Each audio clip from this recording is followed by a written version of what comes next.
Hey everyone, Nick Engvall here. Before we get into today's episode, I want to tell you about some of the people that make the sneaker history community and this podcast possible. It's more important than ever to think about who you give your money to when you're buying clothing to go with your kicks.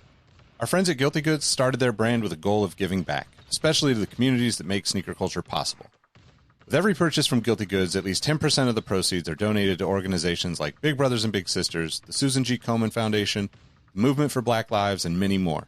You can save 30% on your order by using the code HISTORY at guiltygoods.us. Again, that's history at guiltygoods.us for 30% off, and you can feel good about your purchase knowing you're supporting a meaningful cause. Sneakers are all about presentation, and if you're like me, displaying your kicks at home or in the office is just as important as when they're on your feet. Sneaker Throne makes sneaker display cases featuring customizable LED lights, drop-side cases to showcase the entire side of the shoe, not just the heel or the toe, the whole shoe. They've also got display cases for trading card collectors and hat collectors. To me, it's the perfect way to display your collection. You can save at least 10% on your Sneaker Throne order by using the code HISTORY at sneakerthrone.com. That's history at sneakerthrone.com. If you're a Patreon supporter or a member of our Discord community, you already know about Kicks with V hot sauce and his small batch, locally sourced hot sauce. V has been one of the biggest supporters of sneaker history and the podcast since the early days. He's currently the defending champion in our community trivia nights competition. Kicks with V hot sauce has been a huge hit with the community. You can save 10% on your order by using the code SneakerHistory10 at kickswithvhots.com. That's SneakerHistory10 at kickswithvhots.com. Now, you're probably here because you like sneakers, and if you join the Discord, you know our community is about so much more than that. Whether it's the marathon-like community calls, trivia night debates, the in-person meetups, or just sharing our favorite experiences, we found that although we have such different backgrounds, we all have some unexpected shared passions. Not only does the entire community look out for each other when it comes to releases, we're like a support group for life in general. You can join the Discord community for free by heading to the show notes of this episode. After you're done listening to this episode, tell someone you like their kicks today. You never know how far a simple compliment can take you, and we all know how good it feels to have someone show their appreciation. Now let's get into today's episode.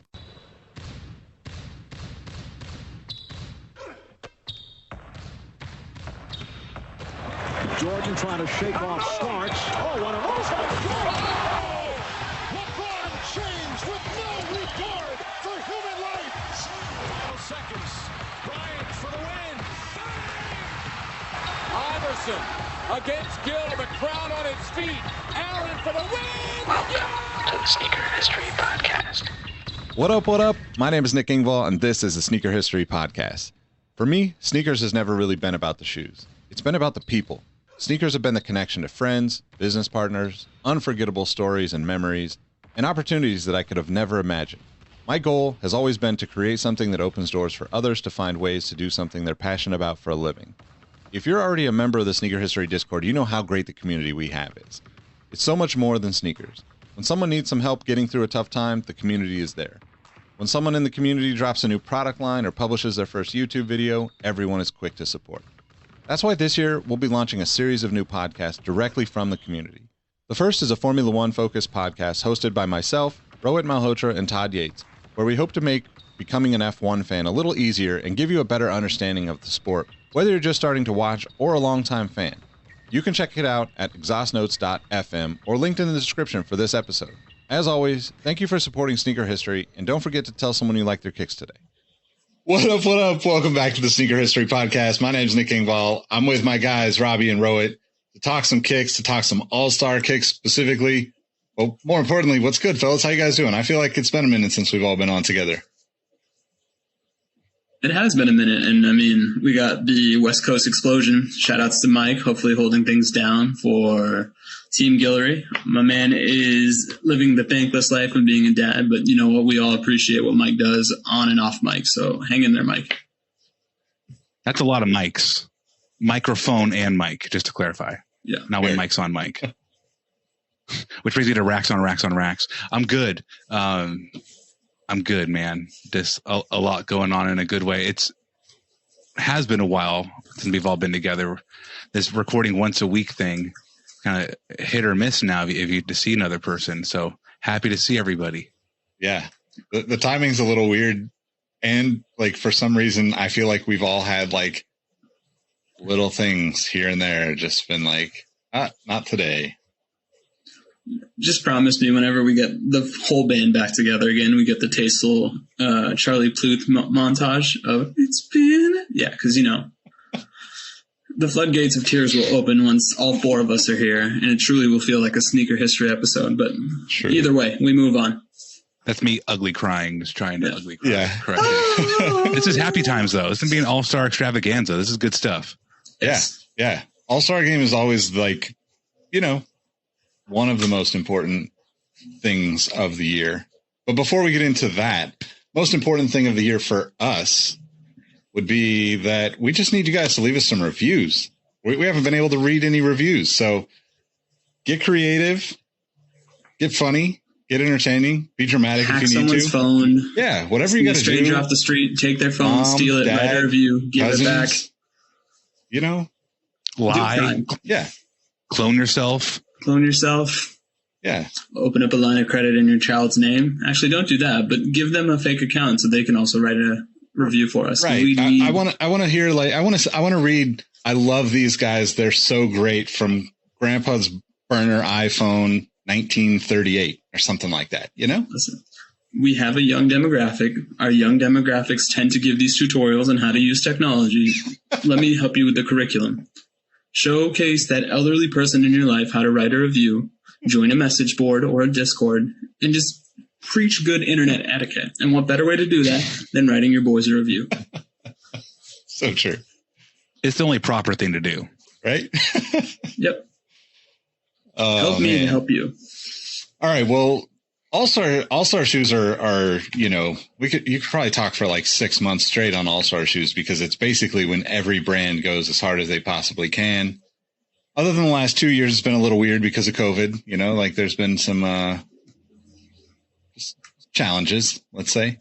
But normally we kind of start back in the day and work our way forward. But today we're going to start last year and work our way backwards. So I'm gonna let Robbie talk about this first shoe because it's Robbie and it's a Kobe. So yeah, I mean, of course, as my printer starts going off, didn't realize my printer was next to me. But hey, it happens sometimes. So we're talking about the Julius Randle Kobe goodness, right?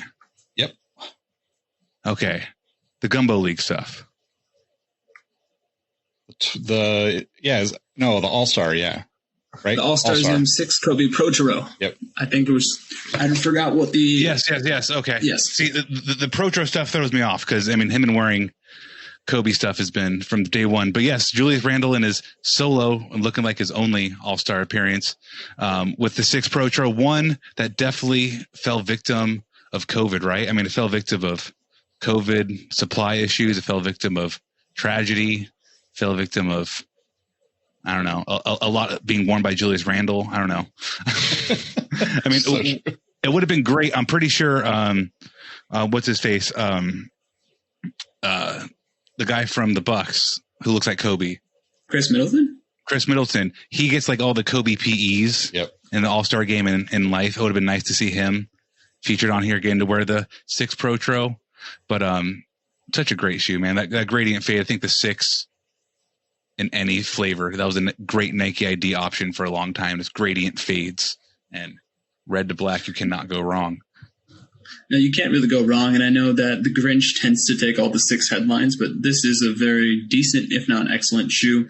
And yeah, in a way, and maybe this is me being a hater, it's attributed to the false dawn of the New York Knicks because it seems once a decade they seem to be competent and then they regress to the mean in terms of ineptitude. But I don't know. I'm really hoping that because DeMar DeRozan has had this breakout season again, if you can have a breakout season after being an established presence in the league, maybe we get some out of this world Kobe 7 colorway because I believe he's a starter. If not, he's at least on the roster. So that's my high hope for this upcoming All-Star game. He is starting, interestingly enough, in a good way.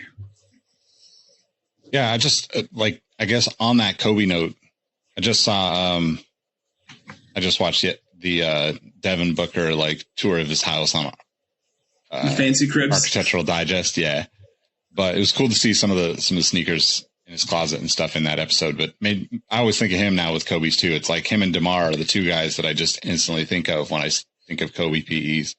And it's interesting because there's a lot of guys that have PEs, but then there's guys that have PEs depth, they've got depth of PEs to go.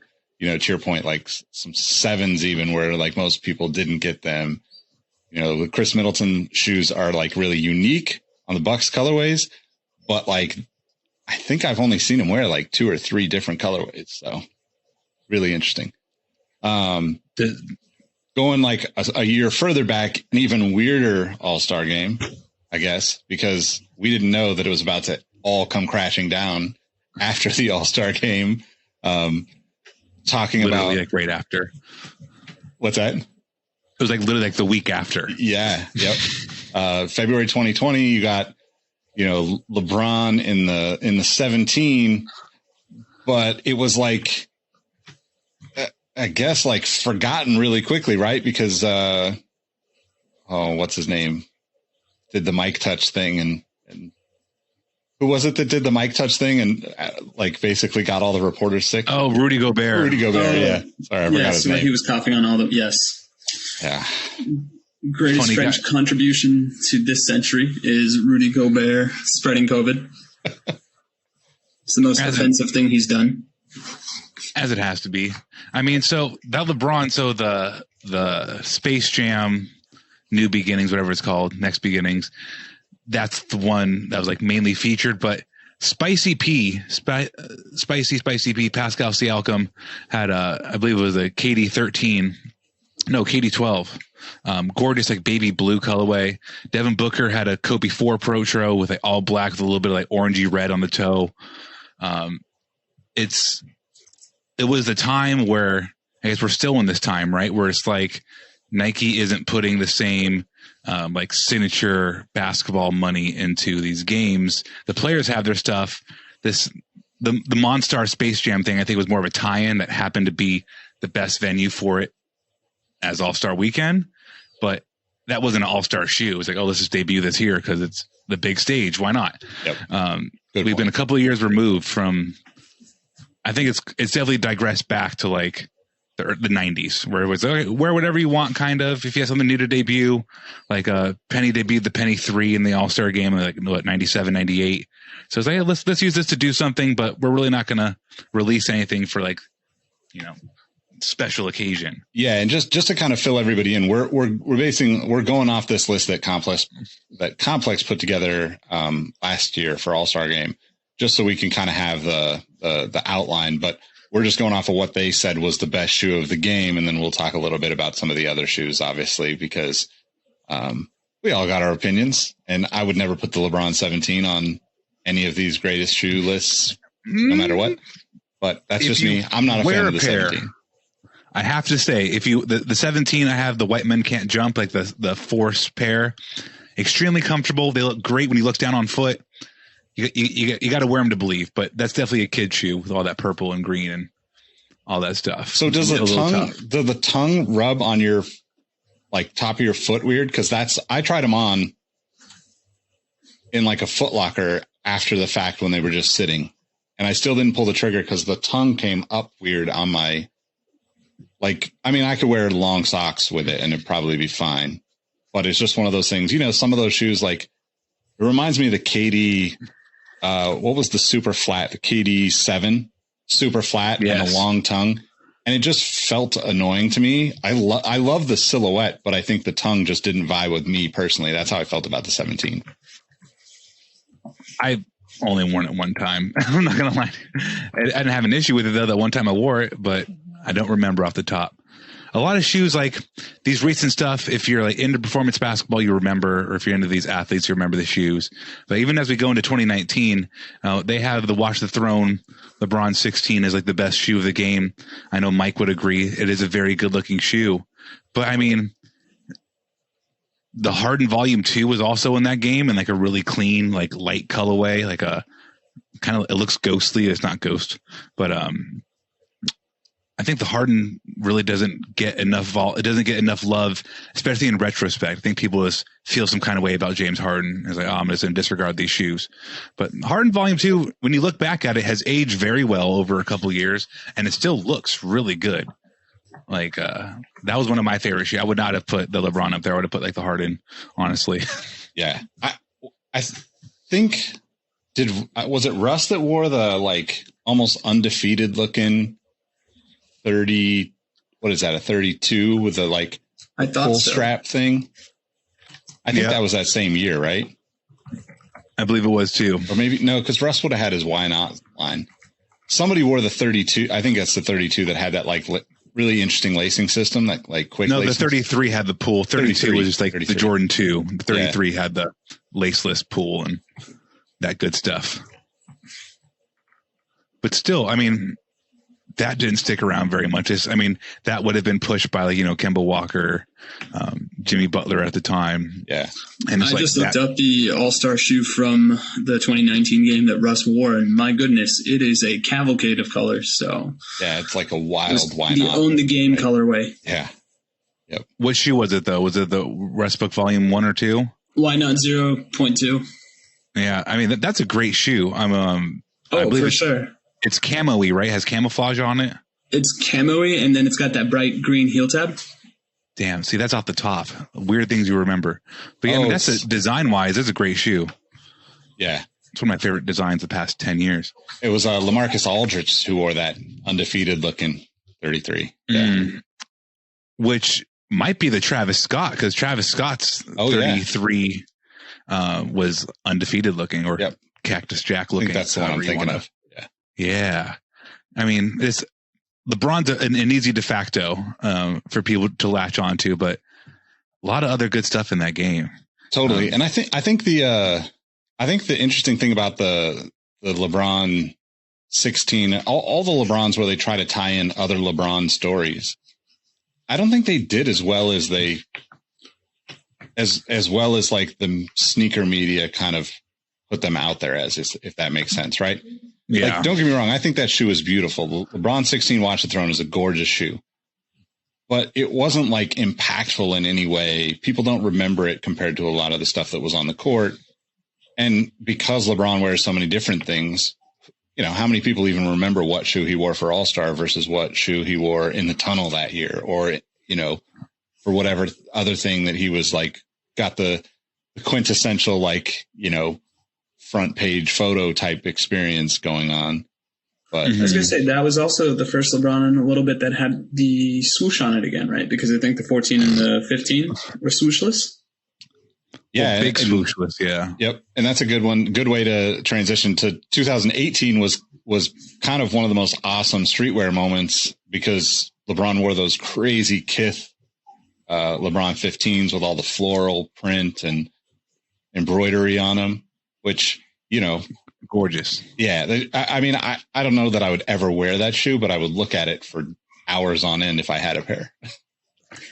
If I had a $5,000 Gucci shirt like The Rock used to wear in WWF, I would rock those shoes. But yeah, otherwise those would definitely be behind a glass cube, and they would commemorate my office.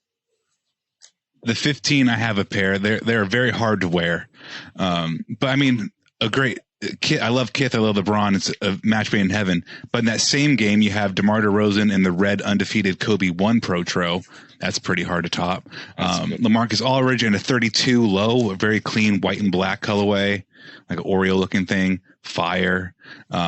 Giannis and the Kobe AD mid in 2 different colorways throughout the game, back when he was still being challenged by Kobe, go be great, go be MVP. Lots of other good options there, but I'm particularly into that undefeated Kobe 1 Pro Tro. Like, undefeated did for, undefeated Phoenix, LA, all these different areas, different colorways and camouflage. And I think that red one's one of the best. It's amazing. What's funny, so Joel Embiid in the Adidas Mad Bounce PE. I'm sure everybody remembers that one, right? Oh, man. All right, so our speechless responses let you know that, yes, those are definitely one for the memory. Yeah. It's funny because, like, even when, like, I don't know if you guys saw that, like, Joel had just a ridiculous, like, play was last night or night before, where he's, about to take a 3, splits the defense right down the middle, dunks on somebody. And I was just like, this guy's amazing, but I still don't remember what shoes he wears. Under Armour, his own. He has a second. Maybe they're on the 3rd now. He's on the Embiid 2 or 3. Yeah. Joel Embiid, come to Sneaker History and talk to us about your line, because this is absurd that we don't know. And you're having a monster season. You are truly the last dominant big man. Shout out to Shaq.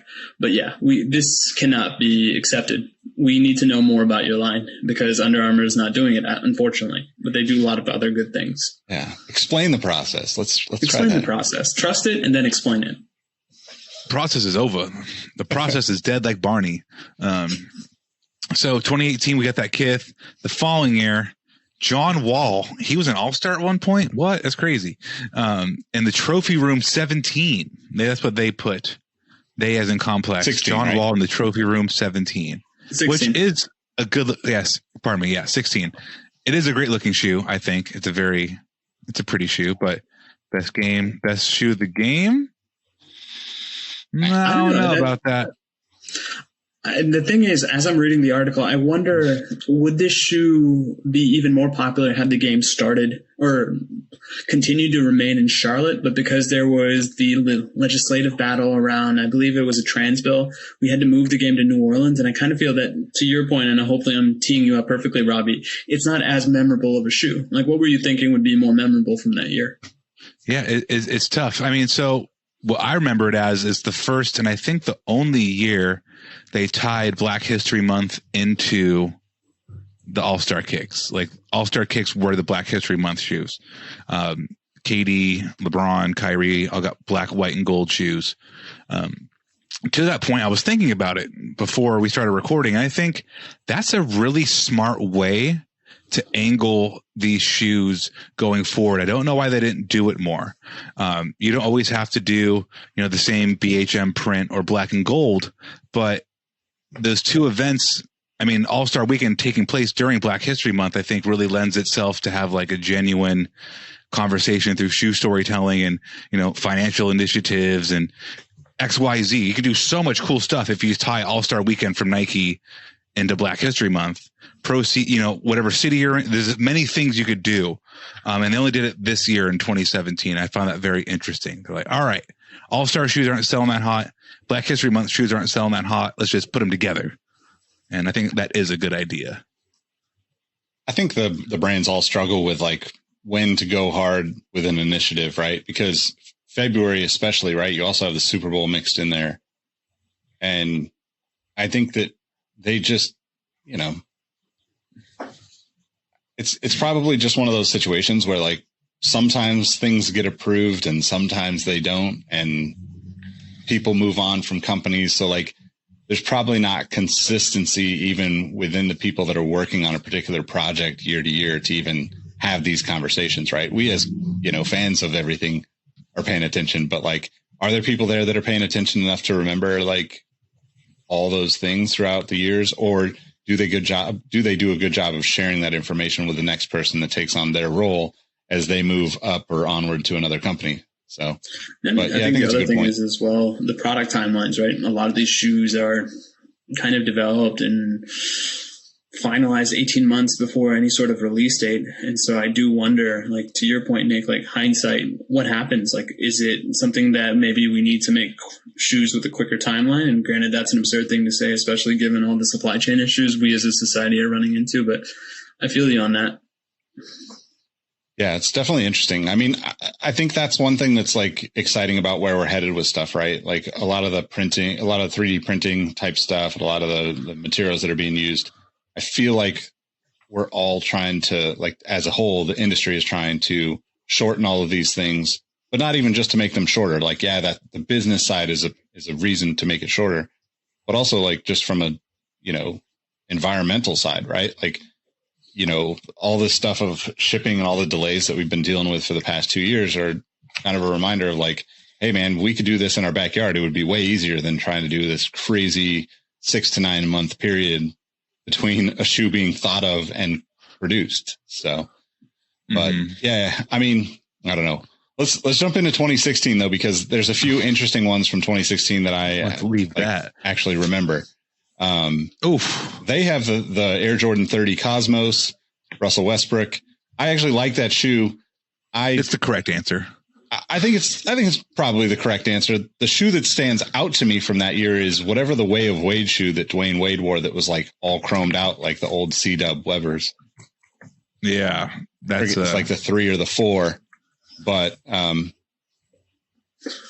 that's a choice. That is a shoe. So, I mean, what sucks is like easily the worst, and this is Kobe's last All-Star game, and wearing the 11 with that ugly ass Northern Lights. They try to do a whole Northern Light thing. It's like, fuck, that looks bad. But one of the first gifts I ever got in sneakers, a pair sent to me, was the LeBron 13 All-Star. And I've never had more of a brick metaphorically and physically. Like, thank you so much, individual who sent me those shoes. I'm incredibly appreciative. They complete the LeBron lineage in the closet now because I didn't have to buy a 13, so it's great. But that shoe has foam posit splatter on the side that is just tough. Patches everywhere, and when you don't, there's this Velcro, like the Velcro catch everywhere. That material, that soft kind of material that looks awkward on shoes if there's not a patch over it. In my opinion, it's a lot of awkward on that shoe. I love that shoe. I'll forever remember it. Oh, I hate that shoe. Like, to this day, I don't think it's been worn. I think it's still dead stock. I'm scared to wear mine because, to your point, those patches are going to fall off, and then I'm going to be like, okay, if I try to flip these, because maybe there's somebody out there that would want such an ugly shoe.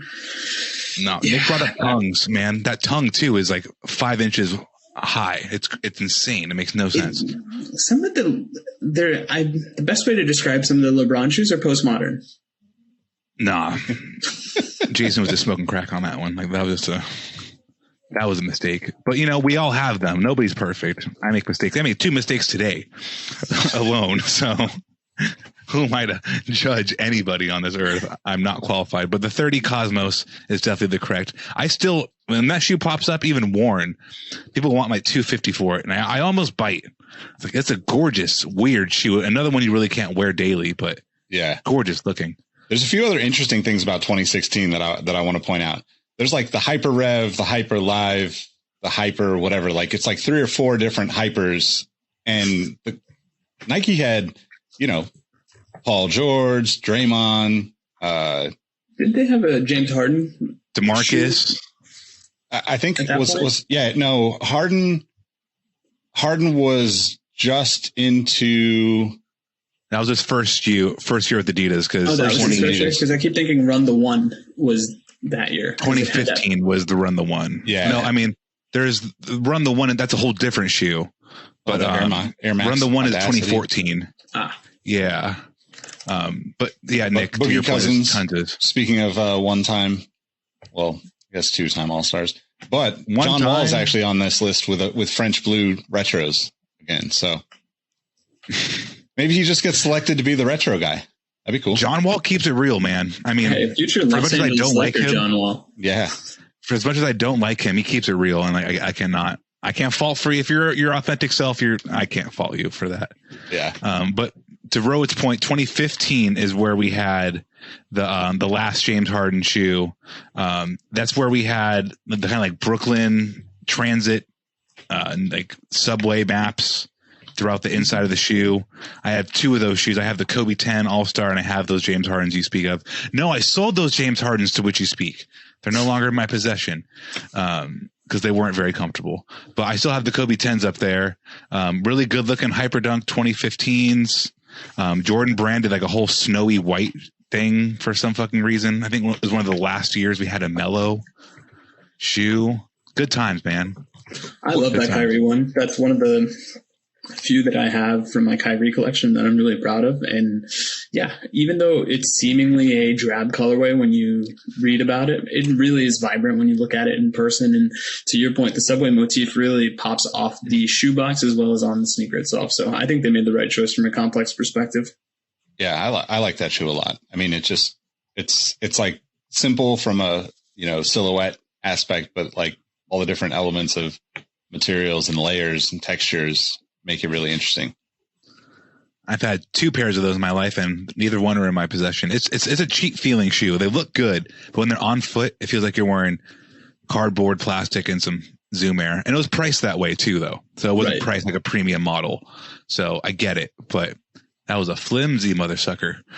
We should probably point out too that the jerseys in 2015 were a little questionable.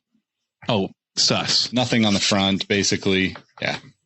Yeah, very sus. Not as sus as 2014's like gumbo, the sleeve era. It was funny. They even had the flex. They had the flex weave from like, I'm wearing a jersey from like here to here. The flex weave. It's like, we know this shit sucks, so we got to put something here that actually moves. Yeah. But I'll never forget LeBron beating the Warriors in that black Cleveland. That was sick. Like the black, just the big C, the black T-shirt looking. That's a good look. That's one of the rare good looks. But this All-Star game is not a good look.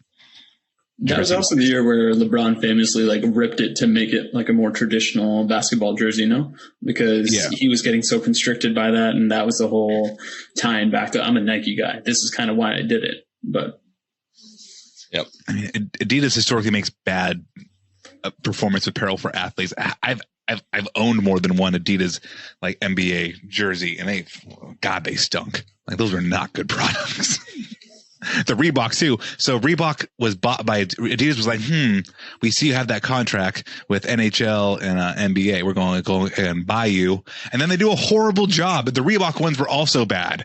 And it's like you go from champion to Nike to Reebok to Adidas. And I mean, the Nike quality can be suspect. I was going to say, speaking of Bayou, the Gumbo King, I did like this because of the fact that it continued, or maybe this was the start of the Gator motif, because to Robbie's point about the 13s, that was the culmination of it. But there was something goofy and unique enough about this shoe that I was like, okay, I mess with this heavy. And I like the Gator shoe, like we previously said. But I was just wondering who decided to associate an alligator with LeBron, because historically he's been a lion guy. I mean, you got to do what you got to do when you're sticking to the theme, right? I guess, but I mean, they took the theme over for a couple of years because, like, okay, I get it. 1 year, you're in New Orleans, got the gumbo. He's the Gator King. I think that's what the shoe was actually called. Yes. Before we had a Tiger King, we had a Gator King, and then the 13 happened. So I got a little story from 2013, New Orleans. I actually, this was kind of like one of my first like big things to do outside of just writing and editing and traditional like web content.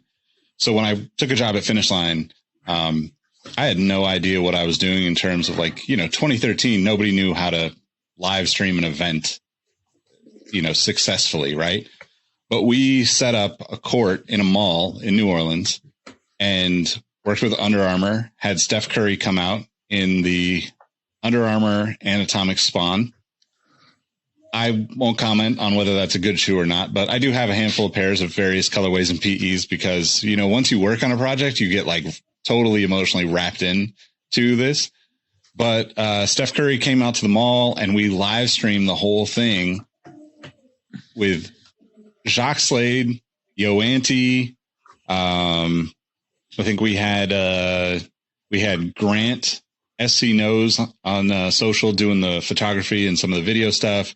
We had Jordan Ramirez, who now runs Steph Curry's brand content.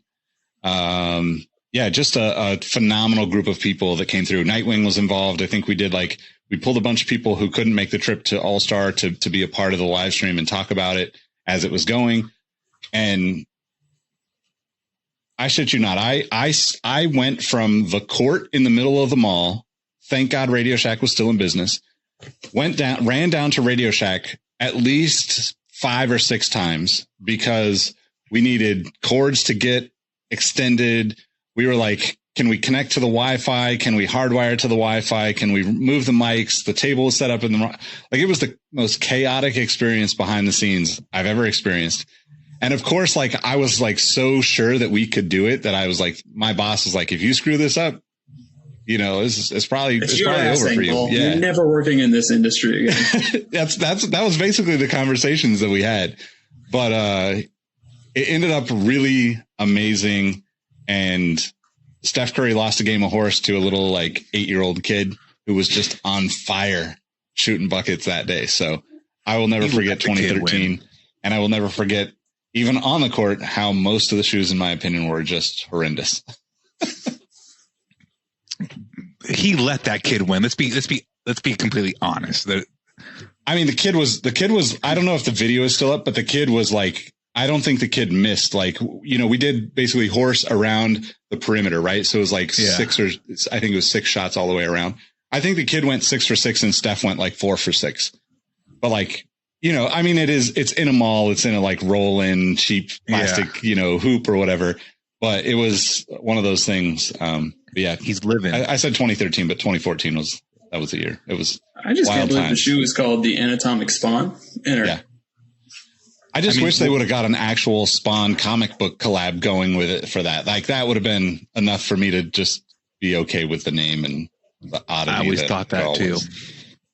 Last part on the Gumbo League, Rohit, to your Gator thing, there was definitely a synergy meeting at Nike, and they were like, all right, what is a lion in Gumbo country? Like Gator. What's the equivalent? Which I think that would be right. Gator, lion, predator, alphas, dope shit only. Who knows?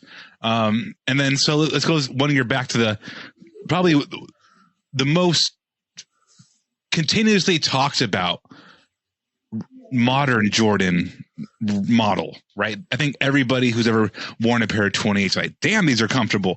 And they'll tell somebody 10 years later, 8 years later, damn, those were comfortable. And that conversation will always be, damn, those were comfortable. Because damn, they were comfortable. So 100%. You're not wrong. That was one of my first installs in Vegas. I went to a whole flight event, and that was a solid time. Gorgeous shoe though, perfect shoe. I would still pick that one as probably my favorite of the bunch. I would say Complex got that one correct. Do you guys have any other maybe favorites or contenders? The only thing about the 28 is I personally didn't like the look of having the shroud up. So I like the SE that had or even the Mellow M10. Well, the M10 was nice. It was really nice because it had the same cushioning, a little bit thicker materials, a little bit nicer, but like it didn't really live up to the 28 because the 28 was also super lightweight. That was like, it was just like amazing. Mellow had the flight plate also. I feel like and that's it. We'll all be having back in my day, that was the most comfortable shoe ever for like the next 50 years. Like they won't have a shoe that like replaces that because you went from like, you've had better shoes since then, arguably, right? The 29 and 31 were all pretty popular. Not the 31, the 29 and 30 on court were, given really good reviews. But the 28, because it was the first time you got to feel that unlocked zoom and they moved the bags to below, it was like, what is this? It's the flight plate. And I mean, if you've never worn a pair, it's a pair of Jordans with a carbon fiber shank in the middle that you can actually contort left to right. There's so much flex in that shoe left to right. It makes no sense how, I mean, I guess it explains how planes exist because like engineering wise, that shoe doesn't make sense. So how does metal fly? I don't know, but. Yeah, I was going to say, I just want to shout a special mention to the Kobe 8 from that particular All-Star game because I really love the Cheeto minty colorway there. And I think even the LeBron 9, the LeBron 10, which is that purple joint that if you took a picture of it, it lit up like the night sky. So those are the two shoes for me that they don't hold the candle to the 28, but I just have special memories of those two particular shoes because I don't know, I'm a sucker for Kobe 8s, and I was really hoping that we got to go through this entire Pro Row life cycle, that we would give the 7 and 8, more the 8, the proper shine that it deserves. The 8 was like the orange marble kind of looking thing, right? Yeah, because it was supposed to represent Mars's surface, if I remember correctly. Yeah, or the sun. That was crazy. They're also called the pizza Kobe's because they look like fucking pizza sauce splattered all over the shoe. The LeBron 10 reflects to have moon craters because I have a pair in the back. It's moon craters, but still gorgeous look. But here's the real winner in my book. Actually, obviously the 28, as I just said, but the Jordan Superfly worn by one Blake Griffin in this super bright colorway. I've played a couple games. I still probably have a pair of Superflies in the back. The first Superfly, why they didn't call it the Blake Griffin 1, I don't know. Because it was actually pretty damn good looking. It wasn't the best or the worst. Performed great, and Blake Griffin wore it. And that's when Blake Griffin was like the poster child of young NBA. So that's a big miss from Jordan Brand retrospectively. Like, call that line the Blake Griffin line and that shoe probably sells. I think they did a 3 Superflies, and they stopped. Yeah. But man, that's a Superfly line was really good from Jordan Brand, and they just titled it wrong. Yeah. So they must have still been trying to do like a Wade shoe that year, right? Wade left the year after that, I want to say. No, the year before was the last. That's when he wore the Way of Wade 2 was the year before that. The Jordan Wade 2, you mean? Yes. I mean, yeah. The Wow. No, yeah. Wow is the one with the fucking like sniper logo. Yeah. On the tongue. It's the second Jordan Wade is what I'm trying to say. Fly Wade, fly. That's what I want. Wade. Fly Wade. Yeah. Right. Yeah. All right. I'm gonna let Robbie go off on the 2012 sneakers because Complex went with the KD4 Galaxy. I think we should all disagree with that. Yeah. Correct. I mean, what's crazy is like the KD4 Galaxy is so good in any other year. It's probably one of the best shoes. Yep. I have to also preface this too. The KD4 is not comfortable. Everybody out here, John Morant specifically, hooping in the KD4, you're risking it, big fella, because that shoe is built for Kevin Durant's banana feet. And I've never put on a signature shoe that's more anatomically built for the athlete in real world. LeBron, every athlete has modifications to their individual shoe that it's documented, whatever. KD shit, literally a banana feel. That KD4 is fucking a banana peel and your foot's the banana. It's so uncomfortable, but the print's great. The metallic, it creases like a mother. I had a pair. That's how I know all this. The crow's eyes at the toe box on the KD4 with that material creases so bad. It's awful. I almost have to wax a little poetic about Mellow stuff because I think it was like the Mellow M7, I want to say. M8, pardon me. Bulky, fantastic, great.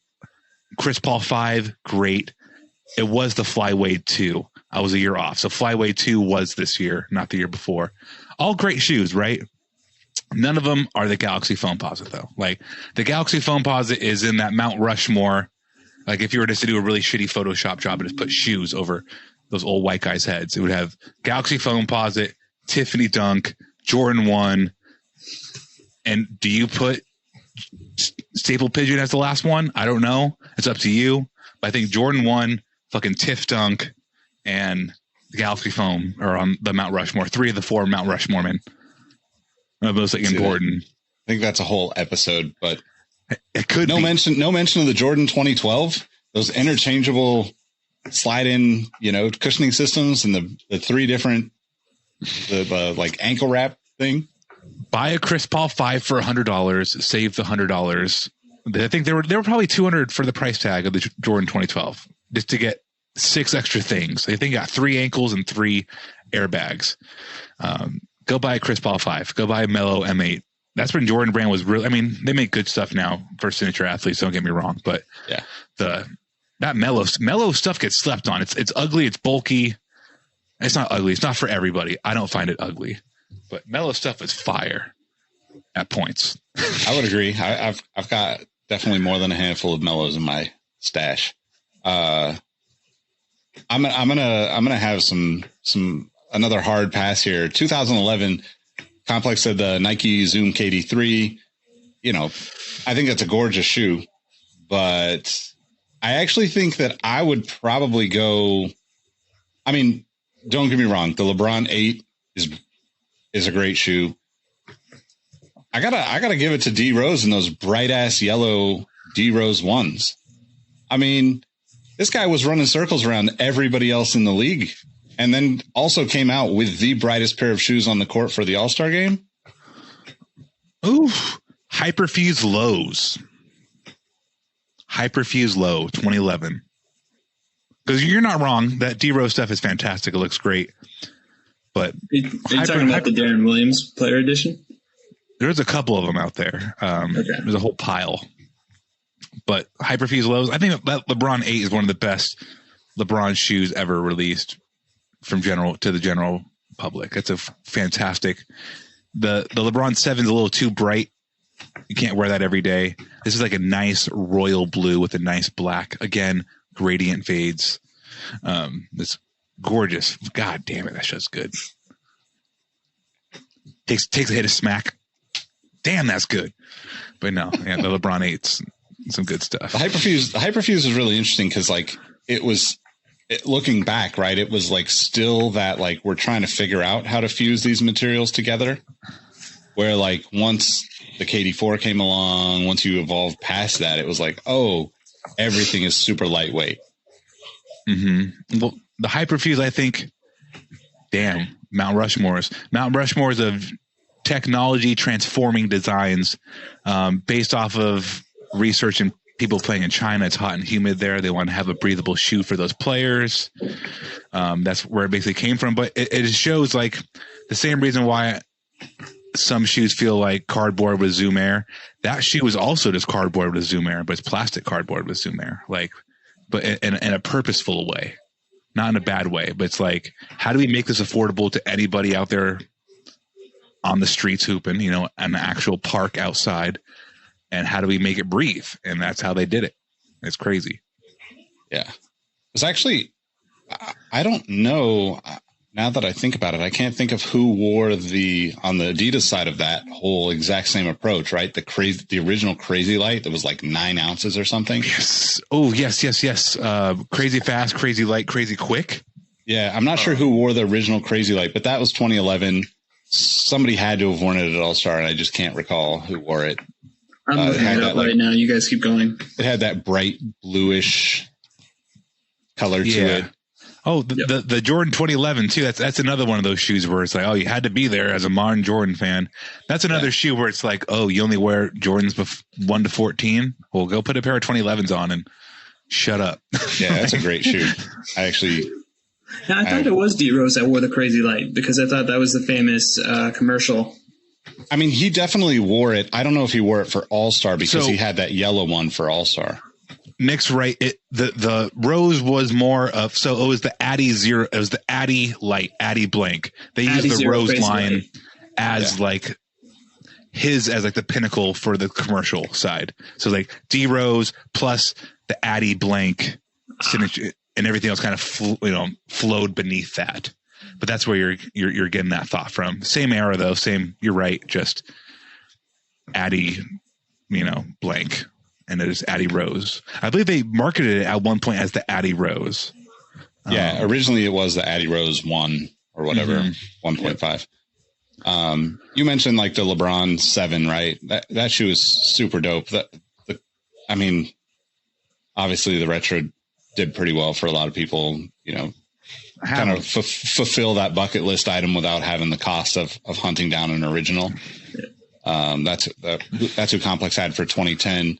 I'm going to jump a little bit because we're going to run out of time, but like 2009, that Kobe 4, still my favorite Kobe probably of all time is Kobe 4. Not necessarily the All-Star colorway, but man, it's hard not to just look at that shoe and think like, why do I not have more of these? Why don't we do 10-year? Because I think we don't have time to go back to the 80s. It's just like a good little 10-year. Well, it's a little more than 10 year now. Good little look back. But the 4, same. I don't have one pair of Kobe 4s. And as a Kobe fan, I fucked up. I have a couple pairs, and I cherish them with all my life. I have the Prelude 4s, which that's another pop art inspired shoe that is definitely going to turn heads. And I also have a pair of gold medal 4s that were my beaters because I was fortunate enough to take them to London. And my goodness, like the questions that I got on those essentially around the fact that where did you get them? It just lets me know that is probably the defining shoe of that era. So I'm happy that I've got 2 left. Yeah, that was a crazy shoe. I think the other, another defining shoe of the era, 2008, the Jordan 28 or the Jordan 23. Yep. I mean, again, another one of those shoes where like, oh, I only wear Jordans 1 through 14. Then you've never held a 23 in your hand because even the worst of them is awesome. It was a titanium, right? With like the limited All-Star look, right? Yep.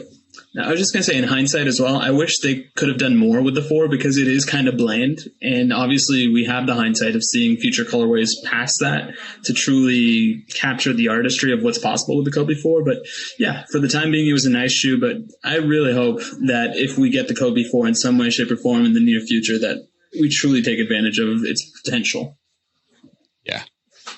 Some pairs right 2007, they have the Nike Zoom LeBron 4, which is basically the graffiti, navy graffiti all-star PE. Probably one of the first LeBrons that just never really released, right? This was kind of the beginning of LeBron saying, no, I want my own stuff. We'll make other stuff for for people to buy. Iconic. I can't argue with that one. That's a great shoe. It's probably one of my favorite LeBrons. It's so good, it almost got me to buy a graffiti LeBron 8 retro. Yeah, exactly. That's how good that shoe was. Exactly.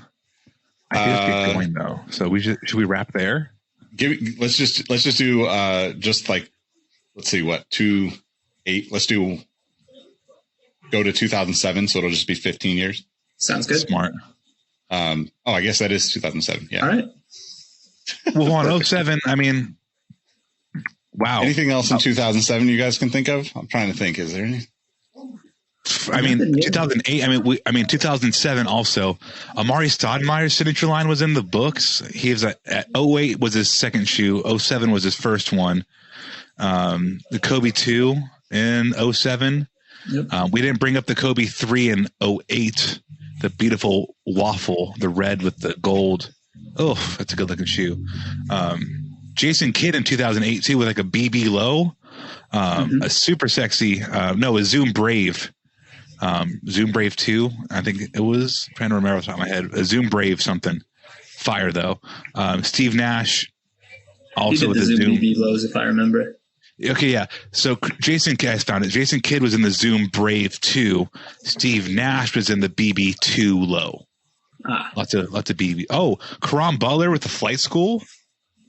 Who remembers the Nike Air Flight School? Come on now. Rip had the 22.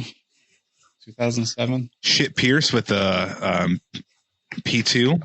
Ooh, 4. I just realized what we should just wrap on. Only because it's coming back as a retro. What is it? The Adidas Gill Zero. Agent Zero. Hibachi.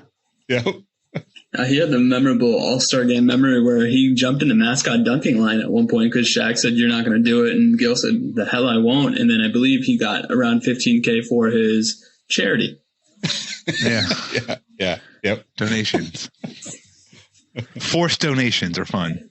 Yeah. I'm just wondering if he gave Shaq the same option that he gave one of his teammates where he said, "Yeah, pick one." Oh man. 07, Nicky brought it up, the graffiti. He wore what release was like a white and navy joint. White and navy LeBron 4. Yeah. And 2007 was kind of an interesting year and a good year to kind of wrap this conversation up on, because it was also the Air Force 25 stuff, right? So there was all those just crazy amounts of colorways. There was regular Air Force Ones. There was Air Force 25s that were I think they did like the pack, right? That was like $2,000 for the whole pack, for the 2-pack of Vegas. Is there, like the Air Force 1 and the Air Force 25. They had the gold kind of hang tags on them, all the gold. You remember those? Yeah, no, exactly. I know what you're talking about. Those were interesting. It's kind of the beginning of the end for crazy packs, right? It was introducing these outrageously priced things to the public, where before that, up until 2007, 2008, the only things that really happened like that were Soul Collector collabs or, maybe some really exclusive stuff to some thing you didn't get invited to. I think so. To end, could we have this new segment I just thought of? It's called "Does Nick Like This Shoe?" And I think Nick likes this shoe. The All-Star Answer 7, random as fuck. But we were thinking about this. I was on the toilet earlier. I was like, All-Star shoe games, All-Star game shoes. And the Answer 7 stuck out in my brain so much. I like that shoe. Rohit, do you think Nick likes that shoe before Nick says he likes that shoe? So as I glam and look up the Answer 7, I think Nick would like the shoe. But if we can go a little bit more on this new segment, how do we want to do this? Do we just put a shoe and one person make an argument for and the other person make an argument against, and then ultimately Nick becomes the judge? No, because I just know he likes this shoe, so this is like a rhetorical. No, I get why. This has got Engvall tendencies. I like it. I'm not mad at it. Yeah. So I can answer. And in 1 second, because we didn't talk about. I'm doing this because we didn't talk about Allen Iverson once, and it's sacrilegious to bring up a whole All-Star game shoe. You got to Here's your one moment. Iverson conversation. Yeah. So yes, now you may answer. Yeah, I have like probably 8 to 10 different answer sevens. Definitely have the All-Star version. You need to send me ones. I don't have one, and I really want one of them, so I'll have to buy one off you. The only thing that sucks about that shoe at this point is like they have that like stickiness, you know, like when shoes get older and like certain stuff turns sticky, you're just like, damn, that sucks. But yeah, it's a great shoe. Sticky icky's good, but not here. I have another idea, but I'm gonna share it with you guys after we hang up. So thank you all for tuning in for another episode of the Sneaker History Podcast. This has been an awesome conversation. I love talking to you guys. It's always a blast. And if you haven't joined the Discord, make sure you hit up the Discord and get in there. There is just an incredible amount of amazing human beings looking out for each other, helping each other get shoes, and just having a good time. So otherwise, make sure that you connect with everybody on social, and I'll let these guys tell you where they can find it. You can find me at Twitter, or rather on Twitter at Roheezy, on Instagram at RohitM13. Robbie? You can find me bidding on the Kevin Garnett KG Bounce Vegas from 2007. God, that shoe is ugly. You can find me, though, at Sneaker History. Just look me up there. Nick, how about you, my friend? You can find me at Nick Engvall on all the platforms. More importantly, follow at Sneaker History. Thank you for listening, tuning in, watching. If you enjoyed this, join our Patreon. Write a review. Support, write a review. All those things, the like, favorite, subscribe of the podcast game, I guess. Yeah. So we'll catch you on the next one. Peace. Hey, everyone. This is Nick again. Before you take off, do us a solid and head over to Apple Podcasts and leave us a review. Give us a rating on Spotify or Amazon Music.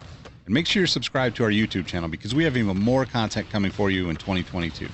Speaking of new content, we have an amazing community of sneaker enthusiasts that hang out in the Sneaker History Discord on a daily basis. While sneakers is the connection point that brought us all together, we've all discovered countless shared passions we have in common with other people within the community. We recently launched the first of a handful of new podcasts that will be coming directly from our Sneaker History community.